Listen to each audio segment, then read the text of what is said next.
The Picture of Dorian Gray, written by Oscar Wilde. The story begins in London, where an artist named Basil Hallward is working on a portrait of a young man who has captivated him with his extraordinary beauty. Basil is fascinated by Dorian Gray, not just for his physical perfection but for the purity and innocence that seem to radiate from him. Basil feels that Dorian's beauty has unlocked a level of creativity in his art that he had never experienced before. While painting Dorian's portrait, Basil speaks of how deeply he admires him and confesses that he has poured his soul into the painting. While Basil is working on the portrait, his witty and worldly friend, Lord Henry Wotton, arrives for a visit. Lord Henry immediately takes an interest in Dorian and begins to engage him in conversation. Lord Henry espouses his philosophy of life, arguing that the only things worth pursuing are beauty, pleasure, and personal gratification.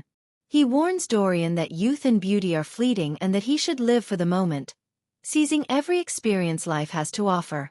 Dorian, deeply influenced by Lord Henry's words, becomes acutely aware of his own beauty for the first time. He gazes at the finished portrait and is overwhelmed by its perfection. The thought of losing his youth and beauty fills him with despair. In a moment of passion, he makes a wish that he could remain young and beautiful forever while the portrait bears the burden of age and the consequences of his actions. Unbeknownst to him, this wish has a supernatural effect. At first, Dorian continues his life as usual, becoming closer to Lord Henry and allowing himself to be seduced by the older man's hedonistic worldview. It is during this time that Dorian meets Sybil Vane, a young and exceptionally talented actress who performs in a shabby theatre. Dorian becomes infatuated with her, not just because of her physical beauty but because of the passion and artistry she brings to her performances. He begins to court her, and she, enchanted by his charm, falls deeply in love with him. Sybil, in her innocence, calls Dorian Prince Charming and dreams of a future with him. However, her love for Dorian begins to affect her acting.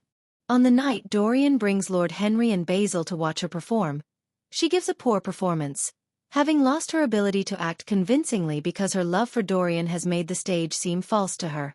Mortified by her failure, Dorian cruelly rejects her, telling her that she has ruined his admiration for her. Heartbroken, Sybil returns home and takes her own life. The next day, Lord Henry brings news of Sybil's death to Dorian.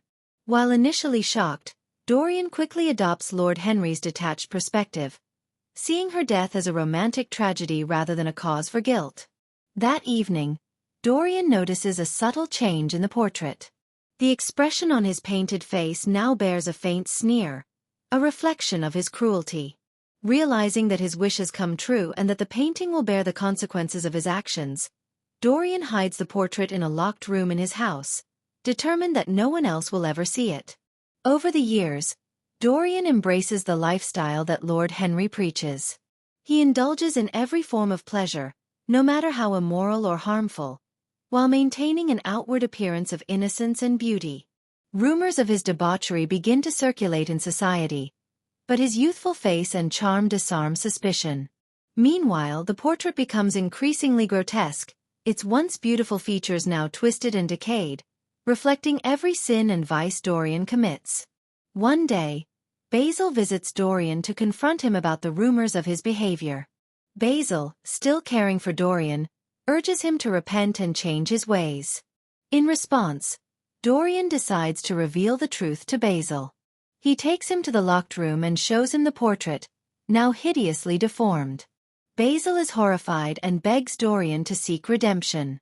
But Dorian, overcome by anger and a sense of betrayal, murders Basil in a fit of rage, stabbing him with a knife. Panicked, Dorian blackmails an old friend, Alan Campbell, a chemist, into helping him dispose of Basil's body. Alan reluctantly complies, using his knowledge of chemistry to destroy the evidence. However, the guilt of his involvement drives Alan to take his own life shortly afterward. As time passes, Dorian becomes increasingly paranoid and tormented by his guilt. Though he continues to pursue pleasure, he finds no joy in it. The grotesque portrait becomes a source of unbearable anguish, reminding him of the man he has become. He begins to resent the painting, blaming it for his misery. In a desperate attempt to free himself from its power, Dorian decides to destroy the portrait. He takes the same knife he used to kill Basil and plunges it into the canvas. At that moment, a terrible scream is heard, and the servants rush to the room. Inside, they find the portrait restored to its original beauty, showing Dorian as the young and innocent man he once was. On the floor lies the body of an old, withered man, unrecognizable except for the rings on his fingers, which identify him as Dorian Gray.